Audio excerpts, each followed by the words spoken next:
بسم اللہ الرحمن الرحیم۔ السلام علیکم ناظرین کرام، آپ دیکھ رہے ہیں میرا YouTube channel Asif Butt official. سب سے پہلے آپ کی خدمت میں گزارش ہے کہ میرے چینل کو زیادہ سے زیادہ سبسکرائب کریں، اس پہ کومنٹس کریں، میری ویڈیوز کو شیئر کریں، اور اس چینل کو بچانے کے لیے، آگے بڑھانے کے لیے آپ جو کچھ بھی کر سکتے ہیں، مجھ سے بہتر جانتے ہیں، آپ وہ ضرور تعاون کیجیے گا۔ اس کی وجہ یہ ہے کہ میرے چینل پہ فائر وال پوری طرح متحرک ہے، اسے فوکس کر لیا گیا ہے۔ پاکستان چھوڑ کے بھاگتا نہیں ہوں، جیل جانے سے ڈرتا نہیں ہوں، کسی عقوبت خانے میں جانے کا نہ مجھے کوئی ڈر ہے، نہ خوف ہے، نہ رنج۔ ہر وقت میں نے اپنا ایک جوتا، دو شلوار قمیض، چند کتابیں رکھی ہوتی ہیں، اگر ساتھ لے جانے دی پرواہ تو کوئی نہیں ہے مجھے۔ اب آ جا کے وہ کر کیا سکتے ہیں؟ یہی کریں گے کہ میرے اور آپ کے درمیان ایک دیوار قائم کر دیں، اور اربوں روپیہ انہوں نے خرچ کیا ہے۔ وہ آپ دیکھتے نہیں ہے کہ اگر آپ کہیں کوئی میزائل کوئی چلائے تو ایسی ٹیکنالوجی ہے کہ میزائل وہاں پہنچنے سے پہلے ہی کچھ چیز سے ہڑپ کر لیتی ہے۔ اس لیے آپ کے اور میرے درمیان ایک دیوار کھڑی کر رکھی ہے انہوں نے۔ لیکن میرا آپ سے وعدہ ہے، جو میں نے پرسوں بھی آپ سے کہا تھا، اگر مجھے اکیلے بیٹھ کے بھی ویڈیو ریکارڈ کروانی پڑی تو میں کرتا رہوں گا۔ وہ اس لیے کہ یہ ایک ریکارڈ رہے گا کہ تاریخ کے اس اہم ترین اور نازک ترین قومی موڑ پر میں کھڑا کہاں تھا۔ یہ زندگی تو چند روزہ ہے، یہ تو گزر جائے گی۔ وہ دیکھیے، ایک شخص بے ایمانی کی اخیر جسے کہتے ہیں، بے حیائی کا استعارہ تھا وہ جیتے جی، عرفان صدیقی مر گیا۔ جو کچھ بھی ظلم و ستم ہوا اس ملک کے ساتھ، اس قوم کے ساتھ، عمران خان کے ساتھ، پی ٹی آئی کے ساتھ، انسانوں کے ساتھ، عورتوں کے ساتھ، بزرگوں کے ساتھ، بچوں کے ساتھ، جو کچھ ہوتا رہا وہ اس کے جواز کی دلیلیں گھڑ گھڑ کر لکھتا رہا۔ جیتے جی اس کی غیرت نے کوئی جوش نہیں مارا۔ پھر دیکھیے مرا کیسے ہے۔ اسے کہتے ہیں فطرت کا انتقام۔ یہ سینٹ میں بل جس دن پیش ہوا تھا، اس دن 7:45 صبح وہ مر چکا تھا۔ جب انہیں پتا چلا، انہوں نے کہا چپ چپ چپ چپ، کسی نے دسیو نا، اجلاس جو ہے وہ کرنا پڑ جائے گا ملتوی، پاس کرواؤ۔ اور اس کا لاشا وہاں پڑا رہا، اور سنا ہے آس پاس والے بتاتے ہیں ہمسائے کے بدبو اٹھ رہی تھی۔ حالانکہ گلا سڑا نہیں تھا، لیکن رخصتی کے وقت جس جگہ اس کی لاش رکھی ہوئی تھی وہاں سے بدبو اٹھ رہی تھی۔ یہ ہے انجام ناظرین کرام۔ اس لیے اس چند روزہ زندگی میں کوشش کرنی چاہیے کہ بندہ زندگی اس طرح گزارے کہ کوئی مجبور نہ ہو جائے میری طرح یہ کسی کے مرنے کے بعد یہ کہنے پر کہ یار بڑا ہی غلیظ آدمی تھا، بڑا ہی خبیث آدمی تھا، بڑا ہی گٹھیا، بڑا ہی چھوٹا آدمی تھا، اور بڑا ہی کوئی ردی قسم کا خون تھا جو اس کے رگوں میں دوڑ رہا۔ جنازے پہ فقط 71 لوگ موجود تھے، اندازہ کیجیے۔ چلیے آگے چلتے ہیں۔ 2 خبریں ہیں میرے پاس ناظرین اکرام۔ میرا آپ سے وعدہ ہے کہ میں اس وقت تک خبر نہیں کہوں گا جب تک میرے پاس خبر نہیں ہو۔ مجھے خبر جب ملتی ہے، چونکہ میں خود جیل میں رہا ہوں، میں سارے کا سارا پھر وہ منظر بنا لیتا ہوں اپنے ذہن میں۔ عمران خان اپنی جگہ پہ قائم دائم ڈٹا ہوا، صابر شاکر مستقل مزاج ہے اس 8x10 کی کوٹھڑی کے اندر۔ کل سارا دن اس نے مطالعہ کیا ہے، نماز پڑھی ہے، 11 بجے سویا ہے، 2:15 بجے اٹھ گیا ہے، تہجد پڑھی ہے، پھر ورد کیا ہے، اللہ سے دعا مانگی ہے، پھر سو گیا ہے، اور فجر کی اذانوں کے ساتھ پھر اٹھ گیا ہے، پھر اشراق پڑھی ہے فجر پڑھنے کے بعد، اور اس کے بعد پھر اس نے کوئی 3 گھنٹے نیند لی ہے۔ اب کیا گزرتی ہوگی ان پر، جن لوگوں کا خیال تھا ان کے بوتھے لٹک جاتے ہیں جیل میں جا کر، انہیں ہیضہ ہو جاتا ہے، ان کا پیٹ خراب ہو جاتا ہے، ان کے گردے کام کرنا چھوڑ دیتے ہیں، ان کے ریڈ سیلز ختم ہو جاتے ہیں جیل میں جاتے ہی، اور پھر یہ ٹھپے لگا کے ہاتھوں کی انگلیاں 10 کی 10 ان کے چھاپے لگا کر پھر یہ ملک سے باہر بھاگ جاتے ہیں۔ وہ نہ بیمار ہوتا ہے نہ تھکتا ہے، وہ قائم دائم ہے۔ ایک بات میں آپ کو یہاں کہوں گا ناظرین اکرام، مجھے علم ہے کہ میں جو کہتا ہوں عمران خان کے بارے میں وہ اکثر لوگوں کو شاید سمجھ نہیں آتا۔ مت دیکھیے کہ اس پر کیا گزر رہی ہے 8-10 کے کمرے کے اندر، چکی کے اندر، اس سیل کے اندر، اس حکومت خانے کے اندر، اس کوٹھڑی کے اندر۔ یہ بڑے بڑے خیال، بڑی بڑی کتابیں، الہام ہمیشہ تنہائیوں کے اندر اترتے ہیں، نزول کرتے ہیں ناظرین کرام۔ نبوت تو ختم ہو چکی ہے، ختم الانبیاء ہے وہ، لیکن تنہائی کی تاثیر وہی ہے جو غار حرا کی تاثیر تھی۔ اقرا باسم ربک الذی، وہی میرا فیض، وہ فیض یاب ہو رہا ہے، پریشان مت ہوئیے گا۔ میں اس لیے کہتا ہوں کہ شاید ابلاغ درست نہیں ہو پا رہا اس سلسلے میں۔ آپ کہتے ہوں گے بڑا سنگ دل ہے، یہ کہہ رہا ہے اس پہ مصیبتیں گزر رہی ہیں، اور یہ بندہ کہہ رہا ہے کہ فکر نہیں کرتا، وہ بالکل ٹھیک ہے، یہی ہونا چاہیے۔ میں کہتا ہوں یہی ہونا چاہیے اس کے ساتھ، عمران خان کے ساتھ۔ اسی پروسیس، اسی بھٹی کے اندر سے وہ کندن بن کر باہر آئے گا، اور باہر آ رہا ہے، بہت جلدی آ رہا ہے ناظرین کرام۔ آئیے اب ایک دوسری خبر کی طرف۔ یہ یقین رکھیے میں آپ کو جو خبر دے رہا ہوں میں اللہ کی ذات باری تعالیٰ کو گواہ کر کے کہہ رہا ہوں، وہ بالکل ٹھیک ہے۔ اور ایک اور بات بتا دوں، جیل کے سارے قیدی اس کے لیے نماز پڑھ کے دعائیں کرتے ہیں خاموشی کے ساتھ، اور جب نماز پڑھ لیتے ہیں تو اس طرف جس طرف وہ عمران خان ہے ادھر منہ کر کے پھونکتے ہیں اپنی ساری ریاضت اور عبادت کا اجر، اللہ سے دعا مانگتے ہیں کہ اسے دے دے اس مکین کو 8 بجے 10 کی کوٹ۔ یہ ہے وہ عالم۔ وہ سارے سنتری، اوپر سے وہ سنتری ہیں چونکہ کیمرے لگے ہوئے ہیں، جو سنتری دیکھ کر ایسے اشارہ بھی اس کی طرف کرے گا اس کی انگلیاں کاٹ دیتے ہیں، کاٹ تو نہیں دیتے یعنی اس کا بیڑا غرق کر دیتے ہیں، تھانے پہنچا دیتے ہیں اسے۔ سب خاموش ہیں، لب بستہ ہے، لیکن وہ سنتری بھی گزرتے ہوئے دعائیں دیتے جاتے ہیں اسے۔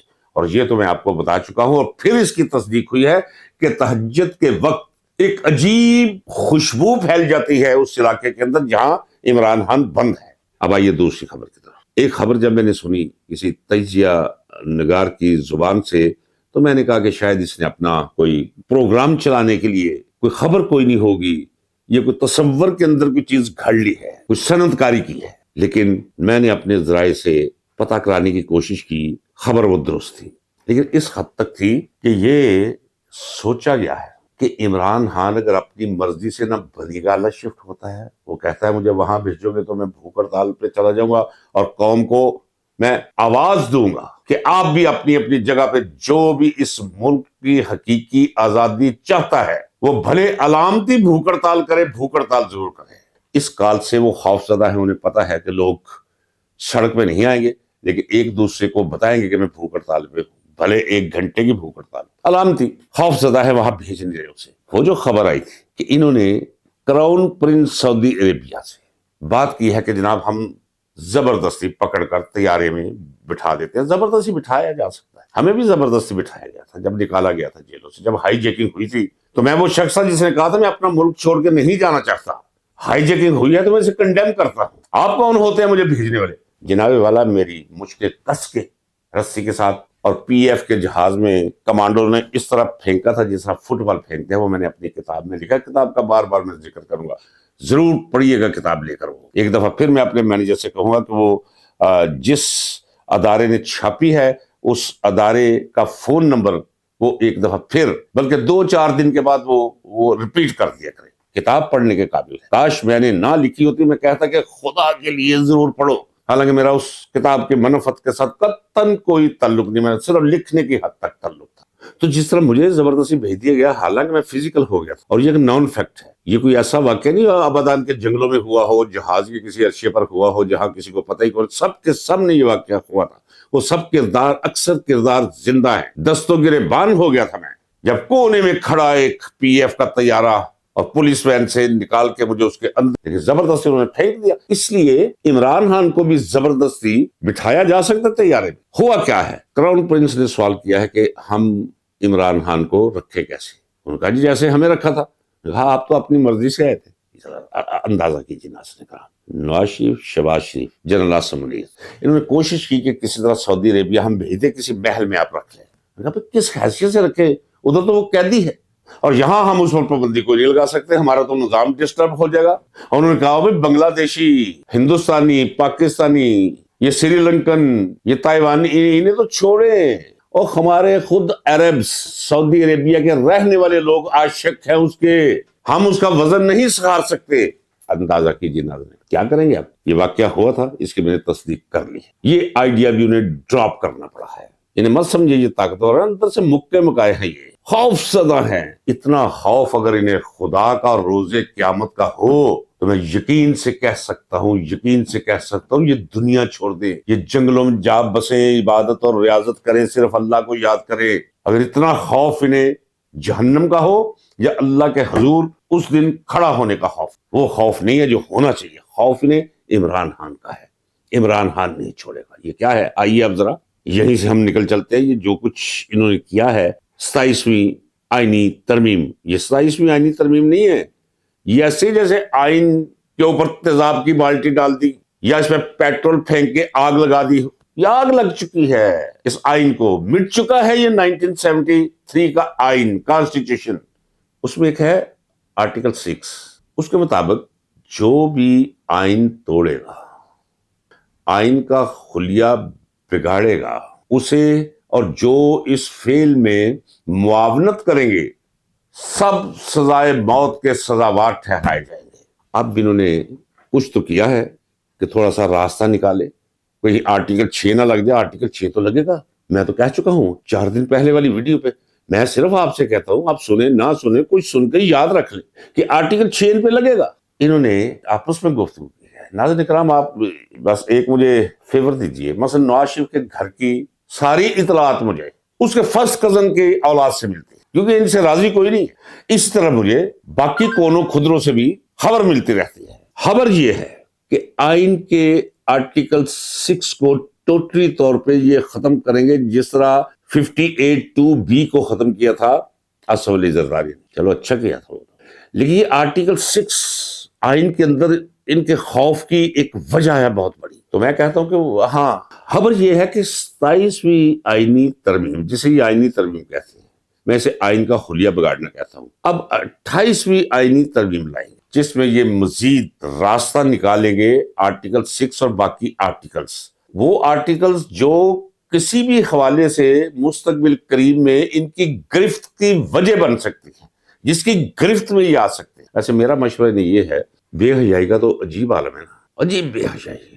انہیں چاہیے کہ ننگ دھڑنگ ہو چکے ہیں، صرف لنگوٹ رہ گیا ہے، لنگوٹ بھی کھولیں اور الف ہو کر ناچے، کھل کر ناچے، ترمیم کر دے آرٹیکل 6 میں، اور وہاں لکھتے ہیں کہ جب بھی کوئی آرمی چیف، اب تو پتہ نہیں آرمی چیف کون ہے، فیلڈ مارشل کون ہے، عجیب خلیہ بگاڑا ہے، ہزاروں کا بیڑا غرق کر کے رکھ دیا ہے۔ لکھ دینا چاہیے کہ جب بھی آرمی چیف یا سو کالڈ فیلڈ مارشل یا کوئی جرنیل یا کوئی بریگیڈیئر، سمجھ لیں بریگیڈیئر بھی کبھی کبھی پڑ جاتے ہیں نا، یہ جنرل ورنر وہی رہ جاتے ہیں، سب کو مار مور دیتے ہیں، خود قبضہ کر لیتے ہیں، یعنی کوئی بھی فوجی افسر جب قبضہ کر لے اور وہ کامیاب ہو جائے تو آرٹیکل 6 لاگو نہیں ہوگا، یہ کیلسن کی تھیوری ہوگی۔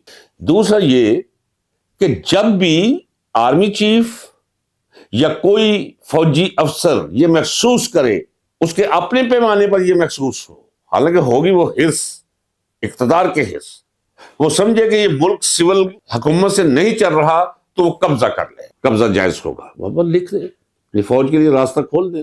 اب دیکھیے جسٹس اطہر من اللہ نے کیا کہا ہے، اس کا المیہ یہ ہے کہ عدلیہ ماضی میں بھی ہمیشہ طاقتور کے ساتھ کھڑی ہوئی، کبھی اس نے آئین کے ساتھ کھڑا ہونے کا اعزاز اپنے نام نہیں کیا، کبھی اس نے عوام کے ساتھ کھڑا ہونے کا اعزاز حاصل نہیں کیا، ہمیشہ یہ طاقتوروں کے ساتھ۔ اور ایک جملہ تو بڑا واضح اس نے کہہ دیا ہے جسٹس اطہر من اللہ نے، کہا کہ جس طرح ذوالفقار علی بھٹو کے ساتھ زیادتی کی تھی عدلیہ نے، آج اسی طرح کی زیادتی عمران خان کے ساتھ کی جا رہی ہے۔ آپ نے دیکھ لیا، اب ساری عدلیہ معافی مانگتی ہے کہ جہاں وہ ایک جوڈیشل مرڈر تھا، ہم اجتماعی طور پر معافی مانگتے ہیں، کیا فائدہ جب وقت گزر گیا، معافی مانگنے کا وقت اب ہے۔ لیکن عدالت کا جو خلیہ، عدلیہ کا جو خلیہ بگاڑ دیا گیا ہے، اس سے آپ اب توقع نہیں کر سکتے۔ اب تو یہی نہیں پتا کہ چیف جسٹس کون ہے، وہ پا مینا ہے یا وہ یحییٰ آفریدی ہے، عجیب قسم کا ایک نظام ہے، نظام یہاں رہا ہی نہیں۔ ناظرین کرام، ایک تو کھا گئے معاشی طور پہ لوٹ کے آپ کے یہ ملک کو اور اداروں کو برباد کر دیا انہوں نے، عدلیہ کو رفت گزشت کر دیا، لانڈری بنا لیا، رکھیل بنا لیا، کچھ بھی نہیں ہے۔ قانون صرف آپ پر ہے، آپ ہیلمٹ نہیں پہنیں گے پیسے دیں گے، آپ ڈبل سواری کریں گے پیسے دیں گے، لائسنس آپ کا گاڑی میں نہیں ہوگا آپ پیسے دیں گے، اور قانون آپ پر رہ گیا ٹریفک سے لے کر مرڈر تک۔ انہوں نے تو امیونٹی لے لی ہے، یہ کسی کو مار دیں، کسی کی ماں بہن کے ساتھ ریپ کر لیں، ان پہ ساری زندگی کوئی مقدمہ نہیں ہوگا جو غیر اسلامی ہے۔ یہ فلسفہ شریعہ اسلامیہ کا سوال ہے بہت بڑا کہ کیا قرآن اور سنہ سے متصادم، متحارب، متخالف، ٹکراتا ہوا کوئی قانون جائز ہے؟ اس کا جواب ہے بالکل ناجائز ہے، کیونکہ قرآن کمپلیٹ کوڈ آف لائف ہے۔ کوڈ آف لائف سے مطلب یہ نہیں کہ اس میں میونسپل کمیٹی کے کوئی اصول بھی وضع ہے، نہیں، فنڈامنٹلز اشاروں کے طور پہ وہ موجود ہے، اور یہاں تو بڑا واضح ہے، یعنی حضور نبی کریم صلی اللہ علیہ وسلم